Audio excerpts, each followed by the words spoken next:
सितंबर में silver jubilee की तैयारियां चल रही थी, तो सितंबर में 1687.55 पानी स्टोर कर लिया गया था, वो लेवल अचीव कर लिया था। यानी कि डैम ने तो अपना टेस्ट पास कर लिया था। क्लाउड बर्स्ट हो गए और वो डैम में पानी ऐसे हिलने लग गया था, लहरें दीवार के टकरा रही थी, इतना भयानक दृश्य हो गया था। वो 4-4 फुट गेट के खोले गए थे। क्योंकि एक बड़ा ਵੱਡਾ ਟਰਨਿੰਗ ਪੁਆਇੰਟ ਰਿਹਾ BBMP ਦੇ ਨਜ਼ਰੀਏ ਤੋਂ ਚੇਅਰਮੈਨ ਦਾ ਕਤਲ ਕਰਤਾ ਜਾਣਾ, ਮਤਲਬ ਇਹ ਇੱਕ ਅਜਿਹਾ ਸਾਲ ਸੀ ਜਿਸ ਨੇ BBMP ਦੇ ਅਧਿਕਾਰੀਆਂ ਜਾਂ BBMP ਦੀ ਸੋਚ ਦਾ ਨਜ਼ਰੀਆ ਬਦਲਤਾ ਤੇ ਅੱਜ ਹਾਲਾਤ ਇਹ ਨੇ ਕਿ ਉਹ ਉਸ ਟਰਨਿੰਗ ਪੁਆਇੰਟ ਤੋਂ ਬਾਅਦ ਆਪਣਾ ਜਿਹੜਾ ਥ੍ਰੈਸ਼ਹੋਲਡ ਲੈਵਲ ਹੈ ਉਸ ਜਿਸ ਨੂੰ ਉਹਨਾਂ ਨੇ ਹੇਠਾਂ ਲਗਾਏ ਉਸ ਤੋਂ ਉੱਪਰ ਨਹੀਂ ਪਾਇਆ। ਅੱਜ ਤੱਕ ਉਸ ਲੈਵਲ ਨੂੰ ਉੱਤੇ ਨਹੀਂ ਚੁੱਕ ਪਾਏ, ਜੋ ਕਿ ਸ਼ਾਇਦ ਇਹਨਾਂ ਪੰਜਾਬ ਦੇ ਹੜ੍ਹਾਂ ਦੇ ਵਿੱਚ ਬੜਾ ਮਹੱਤਵਪੂਰਨ ਹੋ ਸਕਦਾ ਸੀ ਜੇ ਉਸ ਤਰੀਕੇ ਦੀ रिस्क टेकिंग एबिलिटी अधिकारियों च होती। हाँ, वो BBMP के लिए नहीं, पूरे नॉर्थ इंडिया के लिए ही वो एक दुर्भाग्यपूर्ण घटना थी। उन दिनों उनके पास कोई सिक्योरिटी नहीं थी, हालांकि वो इन सर्विस मेजर जनरल थे।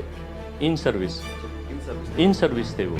बाढ़ तो आई थी 22, 23, 24 सितंबर को, और उनका असैसिनेशन हुआ था 7 नवंबर को, 2-2.5 महीने बाद। ठीक है, इसके बीच में पेपरों में ब्लेम गेम काफ़ी चल गया था। लेकिन उस बार यही कहा गया तो उसनों उस तरीके नाल समझा भी गया कि फ्लड गेट खोलते गए, लोगों को कोई चेतावनी दी, बहुत से लोगों का नुकसान ही नहीं हुआ बल्कि जानी नुकसान भी होना हड़ां दौरान बहुत हुआ, जिस कारण BBMP के तत्काली चेयरमैन को कत्ल करता गया। अगर ये घटना नहीं हुई होती तो बल्ले बल्ले थी। तो 88 की जो बात कर रहे हैं वो तो मेरे ख्याल में भगवान की जो है ना वो गुस्सा था, जो पंजाब पर भी निकला, BBMP पर भी निकला। उसके बाद से फिर क्या हुआ? उसके बाद से डैम के लेवल नीचे कर दिए गए, दोनों डैम के, पोम का भी और भाखड़ा का भी। पहले 1685 था, 85 से आप 90 तक जा सकते थे, 5 फुट का कुशन था। तो उस लेवल को 5 फुट घटाकर भाखड़ा का 1680 कर दिया नॉर्मल रिजर्वायर लेवल। यानी कि जिसनों ਆਪਾਂ ਖਤਰੇ ਦਾ ਮਾਰਕ ਸਮਝਦੇ ਆ ਜਾਂ ਕਹਿੰਦੇ ਆ ਰਹੇ ਆ, ਉਹ ਖਤਰੇ ਦਾ ਮਾਰਕ नहीं, ਉਹ बेसिकली वो डर है। तो BBMP डरया होया है। डर जाते, फिर क्रिटिसिज्म भी होता है ना, क्रिटिसिज्म से भी डरते हैं कि भाई गलती, आदमी है, इंसान है, गलतियां भी हो सकती हैं, डिसीजन गलत भी हो सकते हैं। मैंने जो अभी प्रेजेंट चेयरमैन हैं उनसे भी बात की थी। अच्छा। कि इसके लेवल को जो है 85 करवा लो दोबारा, तो वो कहते हैं कि एग्री नहीं करेंगे स्टेट्स। जो पिछला एक्सपीरियंस था, 88 का एक्सपीरियंस है ना, 88 का एक्सपीरियंस, 37 साल हो गए। एक फिगर है उसमें लगभग 3 MAF पानी, 3 मिलियन एकड़ फीट पानी जो है ना, एग्जैक्ट फिगर है 2.92। तो इतना पानी हम कम स्टोर कर रहे हैं अब, उस 5 फुट लेवल से कम करने से। दोनों डैम्स का है ये।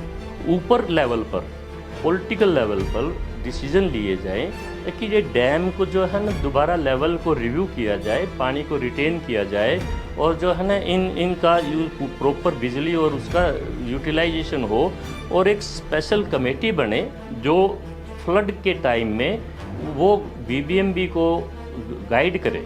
तो हाइपोथेटिकल बातें हैं कि भाई खाली रख लो या भर लो या और कर लो, लेकिन एक साउंड माइंड से अच्छे डिसीजन लेके, और कुछ डिसीजंस ऐसे वक्त भी लिए जाएं जब ऐसी सिचुएशन आती है, तो सॉलिड लिए जाएं कि भाई पिछली बात छोड़ो, अब इसको ये करो तुम।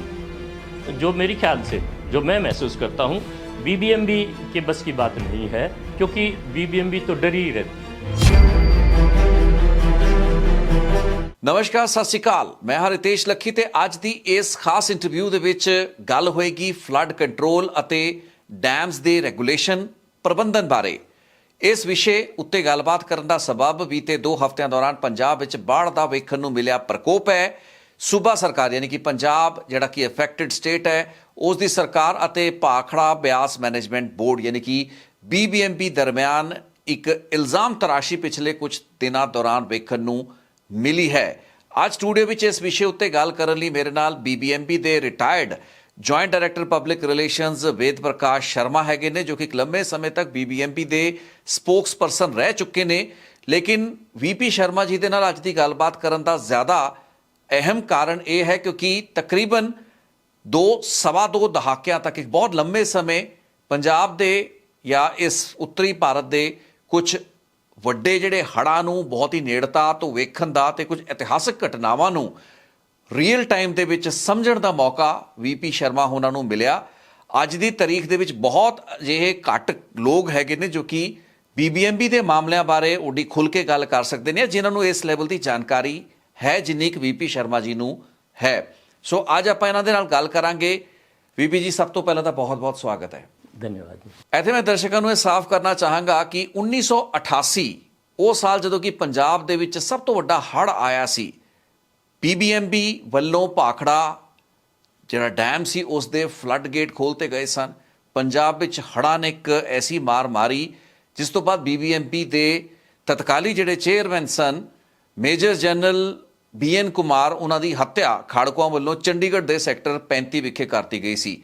ਇਹ ਸਾਰੀਆਂ ਘਟਨਾਵਾਂ ਤੇ ਇਸ ਦੇ ਨਾਲ ਜੁੜੇ ਹੋਏ ਕਈ ਘਟਨਾਕ੍ਰਮਾਂ ਨੂੰ ਆਪਣੀ ਅੱਖੀਂ ਵੇਖਣ ਦਾ ਮੌਕਾ ਹੀ VP ਸ਼ਰਮਾ ਹੋਰਾਂ ਨੂੰ ਨਹੀਂ ਮਿਲਿਆ, ਬਲਕਿ ਇਹਨਾਂ ਨੇ ਕਈ BBMP ਦੇ ਚੇਅਰਪਰਸਨਸ, ਚੇਅਰਮੈਨ ਜਾਂ ਫਿਰ ਅਹੁਦੇਦਾਰਾਂ ਦੇ ਨਾਲ ਕੰਮ ਵੀ ਕੀਤਾ ਤੇ ਡੈਮਸ ਦੇ ਨਾਲ ਜੁੜੇ ਹੋਏ ਮਾਮਲਿਆਂ ਦੀ ਇਹਨਾਂ ਦੀ ਜਾਣਕਾਰੀ ਇੱਕ ਇੰਜੀਨੀਅਰ ਦੇ ਲੈਵਲ ਦੀ ਹੈ, ਬੇਸ਼ੱਕ ਇਹ ਖੁਦ ਇੰਜੀਨੀਅਰ ਨਹੀਂ ਹੈਗੇ ਨੇ। ਸੋ VP ਸ਼ਰਮਾ ਜੀ, ਸਭ ਤੋਂ ਪਹਿਲਾਂ ਤਾਂ ਮੈਂ ਚਾਹਾਂਗਾ ਕਿ ਇਸ ਤੋਂ ਪਹਿਲਾਂ ਕਿ ਆਪਾਂ ਪੰਜਾਬ ਦੇ ਹੜ੍ਹਾਂ ਦੀ ਇਸ ਸਥਿਤੀ ਦੀ ਗੱਲ ਕਰੀਏ, 1988 ਦਾ ਉਹ ਸਾਲ ਜਦੋਂ ਕਿ ਚਰਚਾਵਾਂ ਅੱਜ ਵੀ ਹੁੰਦੀਆਂ ਨੇ, 1988 ਵਿੱਚ ਹੜ੍ਹ ਆਏ ਸਨ, 1988 ਦੇ ਵਿੱਚ ਹੜ੍ਹ ਆਏ ਸਨ। ਇਹ ਗੱਲਾਂ ਬਾਤਾਂ ਅੱਜ ਵੀ 1988 ਦਾ ਜਿਹੜਾ ਹੜ੍ਹ ਸੀ, ਮੈਂ ਚਾਹਾਂ ਕਿ ਤੁਸੀਂ ਸਾਡੇ ਦਰਸ਼ਕਾਂ ਨੂੰ ਇਹ ਸਮਝਾਓ ਕਿ ਉਸ ਵਕਤ ਹਾਲਾਤ ਕੀ ਸਨ, ਕੀ ਤਜਰਬਾ ਸੀ, ਕਿਉਂਕਿ ਅਪੈਰੈਂਟਲੀ ਡੈਮ ਦੀ ਭਾਖੜਾ ਡੈਮ ਦੀ ਉਹ ਸਿਲਵਰ ਜੁਬਲੀ ਸੀ ਤੇ ਸ਼ਾਇਦ ਜਿਵੇਂ ਆਪਣੀ ਪਹਿਲਾਂ ਆਫ ਰਿਕਾਰਡ ਗੱਲ ਹੋ ਰਹੀ ਸੀ, ਤੁਹਾਡਾ ਵੀ ਜੌਬ ਦਾ ਉਹ ਪਹਿਲਾ ਸਾਲ ਸੀ ਜਦੋਂ ਕੀ ਕਿੱਡਾ ਵੱਡਾ ਹੜ੍ਹ ਆਇਆ। ਸੋ ਕੀ ਕੁਛ ਤੁਸੀਂ ਦੱਸ ਸਕਦੇ ਹੋ, ਸਾਂਝਾ ਕਰ ਸਕਦੇ ਹੋ ਸਾਡੇ ਨਾਲ 1988 ਦੇ फ्लड्स बारे? उस वक्त ऐसा था कि भाखड़ा का वो सिल्वर जुबली ईयर था 1988 और मैंने उस वक्त as public relation officer PRO join किया था BBMP में और सब कुछ बहुत अच्छी तरह से चल रहा था, बहुत ही अच्छी तरह से चल रहा था। तो प्राइम मिनिस्टर ने उस फंक्शन पर आना था, श्री राजीव गांधी जी ने, तो 22 अक्टूबर 88 में को आना था सिल्वर जुबली सिल्वर जुबली के लिए। हाँ, चीफ गेस्ट थे वो, तो उन्होंने अपनी रजामंदी दे दी थी। तो उसके बाद उसमें क्या चल रहा था कि डैम का फिलिंग पीरियड चल रहा था उस वक़्त। तो डैम का फिलिंग पीरियड भाखड़ा डैम का 21 मई से शुरू होता है और वो 20 सितंबर तक चलता है। तो उस वक़्त जो है ना कुछ ज़्यादा एंथुजियास्टिक थे या प्राइम मिनिस्टर ने आना था, अच्छा शो करना था, तो डैम का लेवल जो है उन दिनों 1985 नॉर्मल लेवल होता था, 1685 नॉर्मल लेवल होता था और उसको हम 1690 तक भी ले जा सकते थे। 5 फुट का कुशन था, ये हमेशा रहता है। तो आप मान के चलो कि उस वक़्त लेवल 1685 ही। इसनों ਆਪਾਂ ਡੇਂਜਰ ਲੈਵਲ ਮੰਨਦੇ ਸੀ, ਜਿਸ ਨੂੰ ਕਿਹਾ ਜਾ ਸਕਦਾ ਖਤਰੇ ਦਾ ਉਹ ਮਾਰਕ ਜਿਸ ਤੋਂ ਉੱਤੇ ਜੇ ਪਾਣੀ ਚਲਾ ਜਾਏ ਤਾਂ ਡੈਮ ਨੂੰ ਖਤਰਾ ਹੈ। नहीं, डेंजर लेवल नाम की कोई चीज़ नहीं है डैम्स में। ये नॉर्मल लेवल है, फुल रिजर्वायर लेवल है या टॉप ऑफ द डैम है। डेंजर लेवल तो जो है ना एक बड़ा डेरोगेटरी सा वर्ड है कि भाई लोग डर जाएंगे, इससे डरने की ज़रूरत नहीं है। ये डैम का डेंजर लेवल कोई नहीं है, किसी भी डैम का, हम BBMP में नहीं है। और मैं ऐसे पहले भी कहता रहा हूँ कि आप उसको फुल रिजर्वायर लेवल बोलें, क्योंकि उसके ऊपर भी पानी होता है। अगर मान लीजिए, अभी मैंने पीछे अखबारों में न्यूज़ पढ़ी थी, कुछ पत्रकार भाई वो लिखते हैं कि जो है ना डेंजर लेवल से 2 फुट या 2.5 फुट ऊपर, 2.5 ਮੇਰਾ फुट ਐਸਾ ऊपर हो। ਇੰਪ੍ਰੈਸ਼ਨ ਸੀ ਕਿ ਖਤਰੇ ਦਾ ਮਾਰਕ ਜਾਂ ਫਿਰ ਇਸ ਲੈਵਲ ਤੋਂ ਜੇ ਪਾਣੀ ਟੱਪ ਜਾਂਦਾ ਹੈ ਤਾਂ ਸ਼ਾਇਦ ਡੈਮ ਹੀ ਟੁੱਟ ਸਕਦਾ ਹੈ। नहीं, डैम नहीं टूटेगा। डैम तो बहुत पहाड़ से भी ये तो अंगद का पाँव है, पहाड़ से भी मजबूत चीज़ है। डैम नहीं टूट सकता। स्ट्रेट ग्रेविटी डैम है भाखड़ा डैम, अपने वजन से ही जो है ना इतना है। और इसमें जो सिविल स्ट्रक्चर्स होते हैं वो उसमें बहुत मार्जिन होते हैं, सेफ्टी के बहुत मार्जिन होते हैं। ਇਹ ਗੱਲ ਤੁਹਾਨੂੰ ਕਿਸੇ ਐਕਸਪਰਟ ਨੇ ਕੀਤੀ ਜਿਸ ਬੇਸ ਉੱਤੇ ਤੁਸੀਂ ਇਹ ਗੱਲ ਇੱਕ ਕਨਵਿਕਸ਼ਨ ਦੇ ਨਾਲ ਕਰ ਪਾ ਰਹੇ ਹੋ? मैं एक्चुअल में क्या था कि उन दिनों जब मैंने ज्वाइन किया था तो लकीली मेरे को उन आदमियों के साथ काम करने का मौका मिला जिन्होंने डैम को बनाया था। वो अपने लास्ट टाइम में थे, मैं अपनी एंट्री में था। तो उनसे मैंने स्पेसिफिकली ये पूछा था कि क्या डैम ये इसमें इतना पानी आ जाए कि ये टूट भी सकता है? तो मुझे उन एक्सपर्ट्स ने ये बताया कि नहीं, ये इतना मजबूत स्ट्रक्चर है कि इसका कुछ भी नहीं बिगड़ेगा। इसके ऊपर से पानी बेशक चला जाए, जो आगे नीचे वाले पोर्शन को जो पावर हाउस हैं और मशीनें हैं उनको ख़राब कर सकते हैं। अदरवाइज़ ये जो डैम है भाखड़ा डैम पर्टिकुलरली, ये नहीं टूट नहीं सकता, पानी के प्रेशर से नहीं टूटेगा। उसकी संभावना 0 बताई उन्होंने उस वक़्त। ज़्यादा ही नाराज हो और ये कहे कि भाई वीपी शर्मा की तो बात को हमने मोड़ना ही मोड़ना है, तो कुछ भी हो सकता है। देखो तो क्योंकि जब तक कि डैम के नीचे नींव की स्ट्रक्चर में कोई हलचल ना होए, सिस्मोलॉजिकल कोई हलचल होएगी तो ही तो बेशक उसमें कुछ खराबी आ सकती है। अदरवाइज पानी के प्रेशर से डैम नहीं टूटेगा। वापस उसी घटना पे आते हैं। वापस उसी पर आते हैं। तो डैम उस वक़्त जो सितंबर में सिल्वर जुबली की तैयारियां चल रही थी, तो सितंबर में 1687.55 पानी स्टोर कर लिया गया था, वो लेवल अचीव कर लिया था। और ये नहीं था कि वो पहली बार किया था, वो पिछले सालों में भी हुआ था। मेरे पास डाटा है, 1975 में 1687.36 इसका लेवल था, और 1978 में 1685.96, 1983 में 1686.01 और 1988 में 1687.55। ये यानी कि डैम ने तो अपना टेस्ट पास कर लिया था। 1687.55 ਫੀਟ ਯਾਨੀ ਕਿ ਅੱਜ ਤੱਕ ਦਾ ਸਭ ਤੋਂ ਉਤਲਾ ਲੈਵਲ ਜੋ ਕਿ ਭਾਖੜਾ ਬੰਨ ਦੇ ਯਾਨੀ ਕਿ ਡੈਮ ਦੇ ਵਿੱਚ ਪਾਣੀ ਦਾ ਅੱਜ ਤੱਕ ਗਿਆ ਹੈ। ਤੇ ਇੱਕ ਤਰੀਕੇ ਦਾ ਰਿਕਾਰਡ ਹੈ ਜੋ ਕਿ ਅੱਜ ਤੱਕ ਦੁਬਾਰਾ ਤਾਂ ਇਸ ਦੇ ਬਰਾਬਰੀ ਬਾਰੇ ਸੋਚਿਆ ਵੀ ਨਹੀਂ ਜਾ ਸਕਿਆ। ਅੱਜ ਤਾਂ ਆਪਾਂ ਕਿਤੇ ਹੇਠਲੇ ਜਿਹੜੇ ਲੈਵਲਸ ਨੇ ਉਹਨਾਂ ਨੂੰ ਰਿਜ਼ਰਵਾਇਰ, ऑप्टिमम रिजर्वायर लेवल या फुल रिजर्वायर लेवल मान के उसी नॉर्म्स के उत्ते चलते पे हैं। तो ये तो डैम जो एक बात आई थी उन्हीं दिनों की डिफ्लेक्शन की, कि डैम के अंदर एक इनबिल्ट एक जो इंजीनियर्स ने जो बनाया है, इसमें इलास्टिसिटी है थोड़ी सी। ਇਹ ਡੈਮ ਦਾ ਸਟਰਕਚਰਲ ਫੀਚਰ ਹੈ। ਇਨਫੈਕਟ ਮੈਂ ਇੱਥੇ ਸ਼ਰਮਾ ਜੀ ਗੱਲ ਕਰ ਰਿਹਾ ਸੀ ਕੁਝ ਜਾਣਕਾਰਾਂ ਦੇ ਨਾਲ, ਤੇ ਕਈ ਬਹੁਤ ਹੀ ਤਜਰਬੇਕਾਰ ਜੋ ਕਿ ਪੱਤਰਕਾਰ ਵੀ ਰਹੇ ਤੇ ਕੁਝ ਹੋਰ ਲੋਕਾਂ ਦੇ ਨਾਲ। ਉਹਨਾਂ ਨੇ ਦੱਸਿਆ ਵੀ 1988 ਦੇ ਉਸ ਫਲੱਡ ਦੌਰਾਨ ਜਦੋਂ ਕਿ ਕਿਸੇ ਰਸਾਲੇ ਲਈ ਉਹ ਪੱਤਰਕਾਰਿਤਾ ਕਰ ਰਹੇ ਸੀ, ਉਹਨਾਂ ਨੇ ਦੱਸਿਆ ਕਿ ਆਪਣੇ ਜਦੋਂ ਕੈਮਰਾ ਪਰਸਨ ਦੇ ਨਾਲ 1988 ਦੇ ਨਾਲ ਫਲੱਡਸ ਦੀ ਕਵਰੇਜ ਕਰਨ ਦੌਰਾਨ ਉਹ ਗਏ, ਉਸ ਵਕਤ ਭਾਖੜਾ ਡੈਮ ਦੇ ਵਿੱਚ ਪੈਂਡੂਲਮ ਜਿਹੜਾ ਰੱਖਿਆ ਹੋਇਆ ਉਸ ਤੋਂ 1 ਇੰਚ ਡੈਮ ਹਟਿਆ, ਯਾਨੀ ਕਿ ਉੱਥੋਂ ਉਹਦੀ ਡਿਸਪਲੇਸਮੈਂਟ ਸੀ। ਸੋ ਇਸ 1 ਇੰਚ ਡਿਸਪਲੇਸਮੈਂਟ ਨੂੰ ਮੰਨਿਆ ਗਿਆ ਕਿ ਡੈਮ ਹਿੱਲਦਾ ਪਿਆ ਹੈ। ਸੋ ਸਟਰਕਚਰਲੀ ਜੇ ਆਪਾਂ ਸਮਝਣਾ ਚਾਹੀਏ ਤਾਂ ਇਸ ਦਾ ਕੀ मतलब ਕੀ है?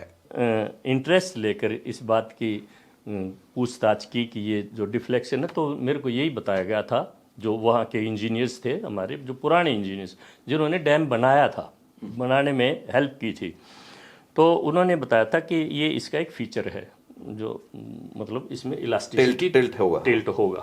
ठीक है, वो कितना होगा कितना वो है, लेकिन उन्होंने ये बताया था कि ये टूटेगा नहीं।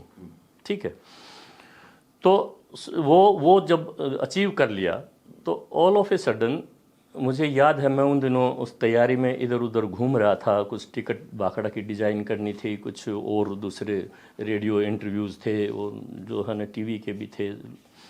तो 22, 23, 24, 25, 26 सितंबर में बहुत रेंस आ गई। चंडीगढ़ में भी रेंस स्टार्ट हो गई थी, और भाखड़ा का फिलिंग पीरियड और पोंग का भी फिलिंग पीरियड समाप्त हो जाता है, और 20 सितंबर के बाद डिप्लीशन स्टार्ट हो जाता है। अब देखो, भगवान के सामने तो किसी की चलती नहीं है, कुछ भी कभी भी हो सकता है, ठीक है। तो था क्या कि उस वक्त फिर पंजाब में बाढ़ आ गई। बाढ़ तो के कई कारण थे। बाढ़ तो जैसे बाढ़ ही होती है, कहीं भी आ जाती है। अब राजस्थान में भी कई बार बाढ़ की। ਲੇਕਿਨ ਉਸ ਵਾਰ ਇਹੀ ਕਿਹਾ ਗਿਆ ਤੇ ਉਸ ਨੂੰ ਉਸੇ ਤਰੀਕੇ ਨਾਲ ਸਮਝਿਆ ਵੀ ਗਿਆ ਕਿ ਫਲੱਡ ਗੇਟ ਖੋਲਤੇ ਗਏ, ਲੋਕਾਂ ਨੂੰ ਕੋਈ ਚੇਤਾਵਨੀ ਦਿੱਤੀ। ਬਹੁਤ ਸੇ ਲੋਕਾਂ ਦਾ ਨੁਕਸਾਨ ਹੀ ਨਹੀਂ ਹੋਇਆ ਬਲਕਿ ਜਾਨੀ ਨੁਕਸਾਨ ਵੀ ਉਹਨਾਂ ਹੜ੍ਹਾਂ ਦੌਰਾਨ ਬਹੁਤ ਹੋਇਆ, ਜਿਸ ਕਾਰਨ BBMP ਦੇ ਤਤਕਾਲੀ ਚੇਅਰਮੈਨ ਨੂੰ ਕਤਲ ਕਰਤਾ ਗਿਆ, ਮਰਡਰ ਕੀਤਾ ਗਿਆ ਉਹਨਾਂ ਦਾ। ਚੰਡੀਗੜ੍ਹ ਸੈਕਟਰ 35 ਉਹਨਾਂ ਦੇ ਸ਼ਾਇਦ ਦਫ਼ਤਰ ਦੇ ਬਾਹਰ ਹੀ ਉਹਨਾਂ ਨੂੰ ਗੋਲੀਆਂ ਮਾਰਤੀਆਂ ਗਈਆਂ ਸਨ ਖਾੜਕੂਆਂ ਵੱਲੋਂ। हाँ जी, बाढ़ के बाद उनकी हत्या हो गई थी। तो एक्चुअल में तो वो चेयरमैन साहब तो उन दिनों बाहर गए हुए थे। मिस्टर PA कपूर थे जो मेंबर इरिगेशन थे, वो इंचार्ज थे। तो वो मेंबर इरिगेशन ही डैम को भरने का, रिलीज का उनका, और डायरेक्टर वाटर रेगुलेशन जो होते हैं वो मिस्टर सूरी थे, उनके वो था। तो लेकिन जब अचानक वो क्लाउड बरस्ट हो गए और वो डैम में पानी ऐसे हिलने लग गया था, लहरें दीवार के टकरा रही थी, इतना भयानक दृश्य हो गया था वो। तो उस वक़्त ऑलरेडी पंजाब फ्लडेड था, तो 4-4 फुट गेट उसके खोले गए थे। और मैं यहाँ मानता हूँ कि ये जो है ना, अगर ये घटना नहीं हुई होती तो बल्ले बल्ले थी, क्योंकि पहले भी इतना लेवल रहता रहा है। 81 में आप बता रहे हैं? हाँ, 81 में 81 में नहीं, 75, 78 और 83 में। 83 में देखिए, 75 में तो 87.36 लगभग उतना ही था, ठीक है, 87.55 और वो उतना ही था।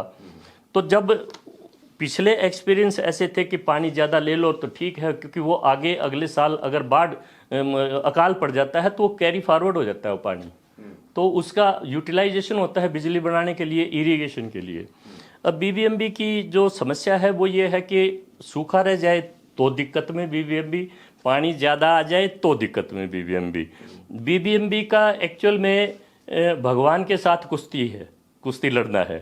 ਐਕਚੁਅਲੀ ਜੇ ਮੈਂ ਆਪਣਾ ਪਿਛਲੇ ਕੁਝ ਦਿਨਾਂ ਦਾ ਤਜਰਬਾ, ਜਿੰਨਾ ਕਿ ਮੈਂ ਫੀਲਡ 'ਚ ਘੁੰਮਿਆ ਜਾਂ ਮਾਹਰਾਂ ਦੇ ਨਾਲ ਗੱਲਬਾਤ ਕੀਤੀ, ਸਮਝ ਵਿੱਚ ਇਹ ਆਇਆ ਕਿ ਜਿਹੜਾ ਡੈਮ ਮੈਨੇਜਮੈਂਟ ਦਾ ਕੰਮ ਹੈ, ਇੱਕ ਤਰੀਕੇ ਨਾਲ ਕੁਦਰਤ ਦੇ ਨਾਲ ਇੱਕ ਬੈਲੈਂਸ ਨੂੰ ਮੇਨਟੇਨ ਕਰਨ ਵਾਲੀ ਕੰਮ ਹੁੰਦਾ ਹੈ। ਕਿੰਨੀ ਬਰਸਾਤ ਪਈ, ਕਿੰਨੀ ਨਹੀਂ ਪਈ, ਕਿੰਨਾ ਪਾਣੀ ਆਇਆ, ਉਹਦਾ ਆਊਟਫਲੋ ਕੀ ਹੈ।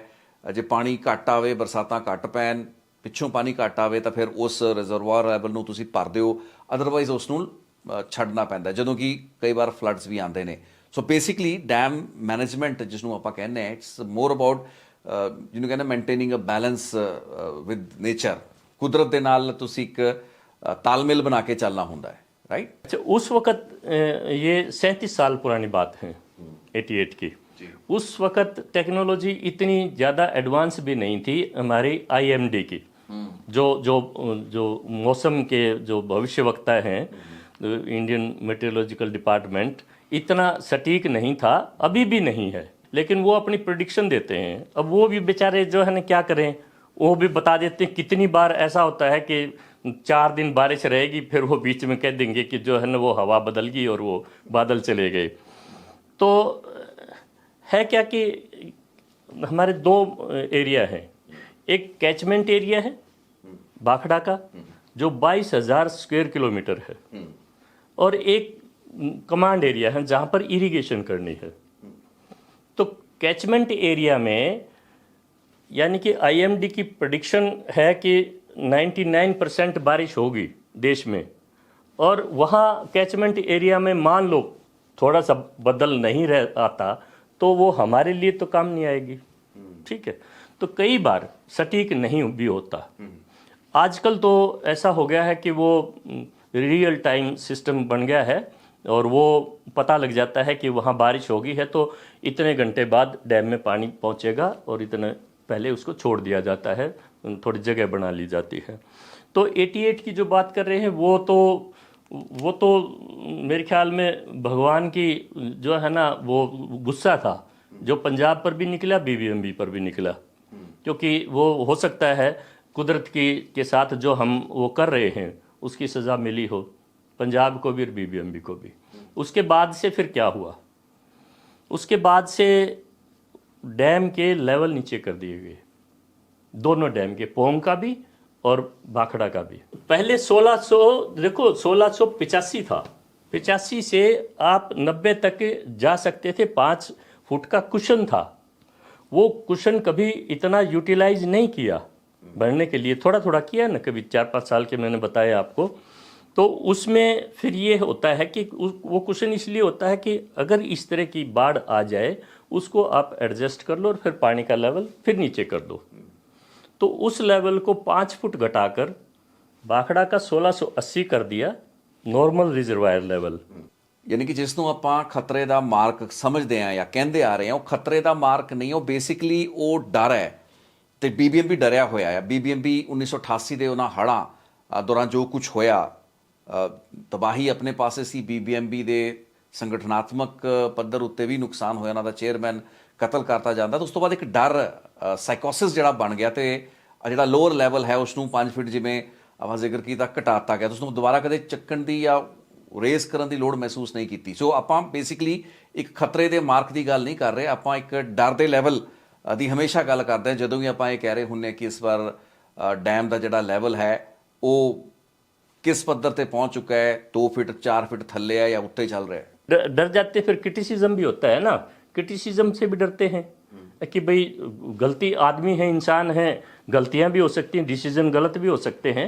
जो 88 में का डिसीजन मैं मानता हूं कि वो जो है ना, अगर वो उस वक्त इतना पानी नहीं लिया होता तो शायद कुछ राहत दे सकती थी बीबीएमबी, लेकिन पूरी नहीं दे सकती थी। जब 85 लेवल था तो 85 लेवल से, यानी कि अब हमने 80 लेवल कर दिया, फिर भी ज़्यादा बाढ़ आ जाए तो फिर क्या करोगे, फिर उसको 70 कर दोगे क्या? फिर 70 पर भी ज़्यादा आ जाए तो क्या 60 कर दोगे उसका? फिर तो इसका पर्पज ही डिफीट हो जाएगा, ठीक है ना। तो वो 85 कर दिया और 1680 कर दिया, 85 से नीचे करके, और 1680 से 85 तक का मैक्सिमम रिजर्वायर लेवल कर दिया।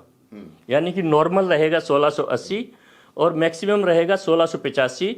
5 फुट का आपको कुशन रखना है, और वो आप 31 अगस्त से 1680 से ऊपर नहीं जाएंगे, ये लिख कर दिया हुआ है बीबीएमबी को, इंस्ट्रक्शंस है। ਇੱਥੇ ਇਸ ਦਾ ਮਤਲਬ ਇਹ ਲਾਇਆ ਜਾ ਸਕਦਾ ਕਿ ਪਿਛਲੇ 37 ਸਾਲਾਂ ਤੋਂ ਉਹ ਜਿਹੜਾ 5 ਫੀਟ ਹੇਠਾਂ ਲੈਵਲ ਕਰਤਾ ਗਿਆ, ਜੋ ਉਹ ਕੁਸ਼ਨ ਹੋਵੇ, ਤੇ ਖਾਸ ਕਰਕੇ ਇਹ ਜਿਹੜੇ ਹੜ੍ਹ ਪਿਛਲੇ ਕੁਝ ਹਫ਼ਤਿਆਂ ਦੌਰਾਨ ਪੰਜਾਬ ਵਿੱਚ ਵੇਖਣ ਨੂੰ ਮਿਲੇ ਨੇ, ਜੇ ਉਹ 5 ਫੁੱਟ ਦਾ ਕੁਸ਼ਨ ਹੋਰ ਮਿਲ ਜਾਂਦਾ ਹੈ, ਤੁਹਾਨੂੰ ਹੋਰ ਡੈਮ ਭਰਨ ਦਿੱਤਾ ਜਾਂਦਾ ਅਧਿਕਾਰੀਆਂ ਨੂੰ, ਜਾਂ ਇਹ ਮੈਂਡੇਟ ਕਾਲ ਲੈ ਸਕਦੇ, ਫੈਸਲਾ ਡਿਸੀਜਨ ਲੈ ਸਕਦੇ, ਤਾਂ ਕਿ ਪੰਜਾਬ ਦੇ ਵਿੱਚ ਹੜ੍ਹਾਂ ਦੀ ਸਥਿਤੀ ਨੂੰ ਅਵॉइड ਕੀਤਾ ਜਾ ਸਕਦਾ ਸੀ ਜਾਂ नहीं आने से हड़। देखिए ये जो डिसीजन लिए जाते हैं ना, ये टेक्निकल कमेटी में लिए जाते हैं। अब मुझे नहीं पता कि प्रेडिक्शन क्या थी और कितना पानी और आना था, कितनी वो एक्सपेक्ट कर रहे थे डैम को, इसलिए रिलीज कर रहे थे। तो वो इसीलिए बनाया था ना 80, कि आपको एक गाइडलाइंस दे दी बीबीएमबी को कि आप 31 जुलाई को डैम का लेवल 1650 रखेंगे 31 जुलाई को, और आप 15 अगस्त को 1670 रखेंगे 15 अगस्त को, और उसके बाद 31 अगस्त को आप 1680 से ऊपर नहीं जाएंगे, ठीक है। और अगर ज़रूरत पड़े तो कुछ पानी लेकर उसको फिर फ्लड को मॉडरेट करके उसको बाद में फिर रिलीज कर दो। अब हो सकता है, मेरी नॉलेज में नहीं है कि जो बीबीएमबी के पास या जो आईएमडी की प्रेडिक्शन हो या वो पानी की ओर आने की संभावना है, तो इसलिए उन्होंने सोचा हो कि भाई जो है ना, अब हमने इतना ही लेवल रखना है। एज पर नॉर्म्स तो जो है ना, वो 31 अगस्त को के बाद वो 1680 से ऊपर नहीं गए, जो कि उनको गाइडलाइंस दी गई हैं। लेकिन एक गाइडलाइन तो फिर वेरिएबल हो गई ना, वेरिएबल, क्योंकि ज्यादा आप कह रहे हैं 1687 तक भी गए सी, 87 तक भी गए सी, हालांकि उस तो बाद तबाही भी बहुत ज्यादा हुई, लेकिन वो एक वेरिएबल हो गया। 7 साढ़े 7 फुट आप थल्ले आ गए। 5 तो 7 फुट का मतलब ਕਿ ਜੇ ਆਪਾਂ ਗੋਬਿੰਦ ਸਾਗਰ ਲੇਕ ਦਾ ਆਪਾਂ ਦਾਇਰਾ ਲਗਾਈਏ ਉਹ 90 ਕਿਲੋਮੀटर या 100 कुछ स्क्वायर किलोमीटर ਦੀ ਜਿਹੜੀ ਲੇਕ ਹੈ 165 स्क्वायर किलोमीटर की है, 90 किलोमीटर वैसे लंबाई है रिवर की। मतलब पाखड़ा डैम तो ਜਿਹੜਾ ਪਿੱਛੇ ਲੇਕ ਹੈ ਗੋਬਿੰਦ ਸਾਗਰ ਲੇਕ, सो 5 फुट ਦਾ मतलब है कितना पानी, मतलब बहुत सारा पानी। 5 फुट का मतलब ये है कि मैंने अभी पीछे कैलकुलेशन की थी, वैसे तो बहुत दिन से की है, क्योंकि मैं इस पानी के बारे में और बिजली के बारे में थोड़ा सा इमोशनल हूँ, क्योंकि मेरी बैकग्राउंड जो है ना, मेरे दादाजी किसान थे और मुझे पानी का महत्व पता है। तो मैं ये चाहता था कि ये पानी 85 तक जो है ना, इसका लेवल दोबारा से रिस्टोर कर दिया जाए। अच्छा, 88 के बाद आप तो पीआरओ भी थे। मैं तो पीआरओ था, फिर डिप्टी डायरेक्टर बना, फिर ज्वाइंट डायरेक्टर बना, वो तो काम तो मेरा वही था। ठीक है, तो आपने कभी ये चर्चा मैंने खूब की। मैंने जो अभी प्रेजेंट चेयरमैन हैं उनसे भी बात की थी। अच्छा। कि इसके लेवल को जो है 85 करवा लो दोबारा, तो वो कहते हैं कि एग्री नहीं करेंगे स्टेट्स। जो पिछला एक्सपीरियंस था, 88 का एक्सपीरियंस है ना, 88 का एक्सपीरियंस, 37 साल हो गए। देखिए, मैंने ये एक फिगर है, उसमें लगभग 3 MAF पानी, 3 मिलियन एकड़ फीट पानी जो है ना, एग्जैक्ट फिगर है 2.92, जो पुराने ब्रोशर हैं 88 से पहले के 29 लाख, हाँ लगभग 30 लाख एकड़ फीट। एकड़ फीट का मतलब होता है कि 1 एकड़ में 1 फीट पानी खड़ा हो जाए, उतना पानी। हालांकि इरिगेशन के लिए 1 फुट पानी की जरूरत नहीं होती, तो इतना पानी हम कम स्टोर कर रहे हैं अब, उस 5 फुट लेवल से कम करने से। दोनों डैम्स का है ये फिगर। 29 लाख एकड़ फीट की गल कर, हाँ 29 लाख एकड़ फीट। तो 29 लाख एकड़ फीट जो है ना, कुछ अगर वो स्टोर हो जाए तो शायद आगे डैम। मैं एक ਹਾਈਪੋਥੈਟਿਕਲ ਸਿਚੁਏਸ਼ਨ ਬਤਾ रहा हूं जी, कि ਆਪਾਂ ਇਹ ਮੰਨੀਏ ਕਿ ਜੇ 5 ਫੁੱਟ ਦਾ ਆਪਾਂ ਲੈਵਲ ਉੱਤੇ ਚੱਕ ਦਈਏ ਤਾਂ ਪੰਜਾਬ में बाढ़ नजर नहीं आएगी, आनी नहीं, बाढ़ नजर नहीं आएगी, इसकी तो कोई गारंटी नहीं है। गारंटी नहीं सी, लेकिन संभावना लेकिन पानी ज्यादा मिलेगा पंजाब को भी, हरियाणा को भी, राजस्थान को भी। तो पानी तो बढ़ेगा ना हमारे पास, डैम में जब स्टोरेज बढ़ेगी तो। अच्छा, दूसरी बात उसके साथ एक और साइड इफेक्ट उसका बिजली का है। जब हम 5 फुट उस लेवल को देखेंगे तो ऊपर वी शेप में है ये डैम, वी शेप में है, तो ऊपर का 5 फुट जो है ना, उसका प्रेशर बहुत होता है। थोड़ा पानी रिलीज करने से मशीन बिजली की तेज चलेगी, बिजली ज़्यादा बनाएगी। तो अभी एक बिजली के इंजीनियर से मैंने कैलकुलेशन करवाई थी, तो 445 मिलियन यूनिट पर ईयर पर मेगावाट हम लूज कर रहे हैं बिजली ना बनाकर, वो पानी स्टोर ना करके, इतनी। और 88 से डरे बैठे हैं, उससे डरे बैठे हैं। और ये है 267 मिलियन यूनिट पर MAF, एक MAF में ये है पानी 2.92 MAF, यानी कि लगभग 3 मिलियन एकड़ फीट। ठीक है, वो ये फिगर है 1 मिलियन एकड़ फीट में उन्होंने कैलकुलेट किया था। ठीक है, ये कैलकुलेशन बनती है तो 80 करोड़ यूनिट लगभग 1 साल की लूज करते हैं, क्योंकि लूज करते हैं। एक यूनिट को अगर हम 5 रुपए के हिसाब से बनाएं, क्योंकि BBMB की तो बहुत सस्ती बिजली है, मेरे ख्याल में 20-25 पैसे यूनिट है, वो भी O&M चार्जेस लगाते हैं, अदरवाइज तो जीरो कॉस्ट है। तो 400 करोड़ रुपए का पर ईयर हम उस डैम को ऊपर तक फिल ना करके, वो उस डिसीजन से 88 वाले डिसीजन से डर के वो कर रहे हैं।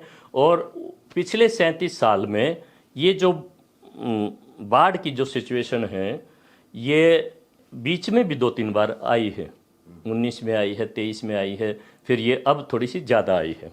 ठीक है, अब की बार बहुत ज़्यादा पानी आया है, जैसे कि चेयरमैन BBMB ने 2-3 दिन पहले मैंने अखबार में पढ़ा था, 12.5 जो BCM ब्यास में और 9.10 क्यूबिक मीटर सतलुज में। हाँ जी, हमारा में तो सतलुज से BBMB का कंसर्न, BBMB का। और उसमें वैसे इसमें जो है ना, तीनों में आया है। अब की बार शायद रावी में ज़्यादा आया है पानी, आज की मैंने खबर पढ़ी है, पंजाब के मंत्री साहब जो है ना बता रहे थे कि रावी में काफ़ी वो आया है पानी। तो ये जो पानी है ना, ये पानी बाढ़ बिलाता है, और अगर ये नहीं हो तो भी कुछ नहीं है। दोनों ही सिचुएशन है। ਹੁਣ ਇੱਥੇ ਇੱਕ ਸਮਝਣ ਵਾਲੀ ਗੱਲ ਬੜੀ ਇੰਪੋਰਟੈਂਟ ਹੈ ਕਿ ਡੈਮ ਦਾ ਪਰਪਸ ਕੀ ਹੁੰਦਾ ਹੈ, ਬੰਨਾਂ ਦਾ ਪਰਪਸ ਕੀ ਹੁੰਦਾ ਹੈ, ਪਾਣੀ ਨੂੰ ਬੰਨ੍ਹਣਾ ਹੈ, ਇਰੀਗੇਸ਼ਨ, ਪਾਵਰ ਜਨਰੇਸ਼ਨ, ਕਈ ਕਿਸਮ ਦੇ ਜਿਹੜੇ ਯੂਟਿਲਿਟੀ ਉਪਯੋਗਿਤਾਵਾਂ ਹੈਗੀਆਂ ਨੇ ਡੈਮਸ ਦੀਆਂ। ਲੇਕਿਨ BBMB ਯਾਨੀ ਕਿ ਜਿਹੜੀ ਮੈਨੇਜਮੈਂਟ ਬੋਡੀ ਹੈ ਉਸ ਉੱਤੇ ਹਮੇਸ਼ਾ ਬਲੇਮ ਯਾਨੀ ਕਿ ਇਲਜ਼ਾਮਾਂ ਦਾ ਠੀਕਰਾ ਭੰਨਿਆ ਜਾਣਾ ਹੀ ਜਾਣਾ ਹੈ। ਤੇ ਇਸ ਕੇਸ ਵਿੱਚ ਵੀ ਵੇਖਿਆ ਜਾਂ ਬਹੁਤ ਸੇ ਹੋਰ ਮਾਮਲਿਆਂ ਦੇ ਵਿੱਚ ਵੀ ਆਪਾਂ ਵੇਖਦੇ ਵੀ BBMB ਇੱਕ ਵਿਪਿੰਗ ਬॉय ਜਿਸ ਨੂੰ ਕਿਹਾ ਜਾ ਸਕਦਾ ਹੈ ਕਿ ਉਸ ਨੂੰ ਜ਼ਿੰਮੇਵਾਰ ਮੰਨਿਆ ਜਾਏਗਾ। ਹੁਣ ਇੱਥੇ ਵੀ ਕਈ ਗੱਲਾਂ ਆ ਰਹੀਆਂ ਨੇ ਕਿ ਇਸ ਉੱਤੇ ਵਾਈਟ ਪੇਪਰ ਜਾਰੀ ਕੀਤਾ ਜਾਏ ਕਿ ਅਵੋਇਡੇਬਲ ਸੀ, ਪਾਣੀ ਛੱਡਿਆ ਜਾਣਾ ਚਾਹੀਦਾ ਸੀ। ਸਟੇਟ ਗੌਰਮੈਂਟ ਦੇ ਆਪਣੇ ਵਿਊਜ਼ ਹੈਗੇ ਨੇ। BBMB ਦੀ ਗੱਲ ਨੂੰ ਸਟੇਟ ਗੌਰਮੈਂਟ ਨੇ ਐਂ ਲਿਆ ਕਿ ਸ਼ਾਇਦ ਸਾਨੂੰ ਇਸ ਲਈ ਦੋਸ਼ੀ ਠਹਿਰਾਇਆ ਜਾ ਰਿਹਾ ਹੈ। ਸੋ ਉਹਨਾਂ ਨੇ ਵੀ ਹਿੱਟ ਬੈਕ ਕੀਤਾ ਹੈ BBMB ਉੱਤੇ। हाँ, मैंने तो पूरे अपनी सर्विस में और बाद में भी BBMB को इस सिचुएशन में देखा ही है, क्योंकि जो तो साल निकल जाते हैं बढ़िया, पानी मिल गया, बिजली मिल गई, तो कोई शाबाशी नहीं। लेकिन जिस साल पानी ज़्यादा आ गया या जो है ना वो पानी कम रह गया, तो मैं बहुत ज़्यादा नहीं कहूँगा, किसी को भी मैं कोई ब्लेम नहीं करता, लेकिन मैं इतना ही कह रहा हूँ कि BBMB एक साफ़ सुथरी ऑर्गेनाइजेशन मैंने देखी है और उसमें कोई चांस नहीं है ऐसा कि भाई कोई गलती होए, कोई जानबूझ के गलती करे। क्योंकि जैसे पंजाब के ऑफिसर्स हैं, जैसे चीफ इंजीनियर भाखड़ा डैम तो हमेशा पंजाब के ही रहते हैं। डायरेक्टर वाटर रेगुलेशन भी जो पानी को देखते हैं लगभग हरियाणा पंजाब के उनके ही रहते हैं। बाकी भी सेक्रेटरी भी कितने 15 साल तक तो मिस्टर KVS ठाकुर और वो दूसरे पंजाब के ऑफिसर रहे, अब राजस्थान के हैं, हिमाचल के भी ऑफिसर हैं, स्पेशल सेक्रेटरी हैं। तो वो अच्छा BBMB के जो मेंबर पंजाब हैं वो पंजाब से हैं, मेंबर हरियाणा हैं इरिगेशन से। तो ये जो चीज़ें हैं ना, ये लोग आपस में बैठते हैं तो इनके कमरे भी साथ साथ हैं, इनकी बातें भी आपस में होती हैं और उनके बीच में कभी कभार मेरा भी बैठना होता था। तो मैंने जो ऑब्जर्व किया वो यही किया कि सभी सिंसियरली काम कर रहे हैं, ऐसी कोई बात नहीं है। और अगर किसी के मन में कोई दुर्भावना अगर हो भी गई तो वो ना तो जाहिर कर सकता और ना ही उसके ऊपर एक्ट कर सकता। ऐसा इसकी जो है ना इतना मैकेनिज्म इसका इतना है, क्योंकि 10 जगह तो एंट्री होती है पानी छोड़ने की, पानी रखने की, पानी कितना आया, कितना पानी हमने मशीनों से छोड़ा है, कितना पानी डाउनस्ट्रीम रिवर में छोड़ा है, कितना रिटेन किया है। तो इसका तो एक जगह नहीं कई जगह जो है ना एंट्री होती है। सारे स्टेट्स के पास सुबह ही डाटा पहुंच जाता है।